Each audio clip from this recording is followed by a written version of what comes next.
السلام علیکم ورحمۃ اللہ وبرکاتہ۔ محترم پیارے بھائی پوچھتے ہیں کہ جی ایسی کوئی حدیث ہے کہ طالب دنیا ہجڑا اور طالب جنت عورت اور طالب مولا مرد؟ جی نہیں بھائی، ایسی کوئی حدیث نہیں ہے۔ یہ تو ایسے لگتا ہے کسی نے گھر بیٹھ کے تیار کی ہوئی ہے جی۔ اور یاد رکھو، نبی علیہ الصلوۃ والسلام کی طرف اپنے پاس سے کوئی حدیث بنا کر نسبت کرنا یہ بہت بڑا جرم ہے۔ اور ایک تو یہ ہے کہ بنا کر نسبت کرنا بڑا جرم ہے، ایک یہ ہے کہ جس کا پتہ ہو کہ یہ اللہ کے رسول علیہ الصلوۃ والسلام سے فرمان ثابت نہیں ہے، اس ضعیف اور موضوع روایت کی نسبت نبی علیہ السلام کی طرف کر دینا جی، یہ بھی بہت بڑا جرم ہے۔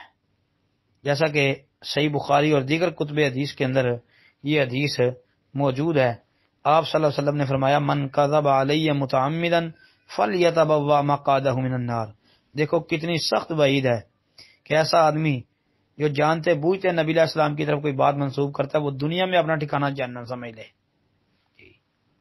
تو لہذا آپ کی بیان کردہ روایت جو ہے وہ بھی ایسے ہی لگتی ہے کہ کسی نے گھر بیٹھ کے خود تیار کیا ہے اور نسبت نبی علیہ السلام کی طرف کر دی ہے جی، لہذا صحیح نہیں ہے جی۔ السلام علیکم ورحمۃ اللہ۔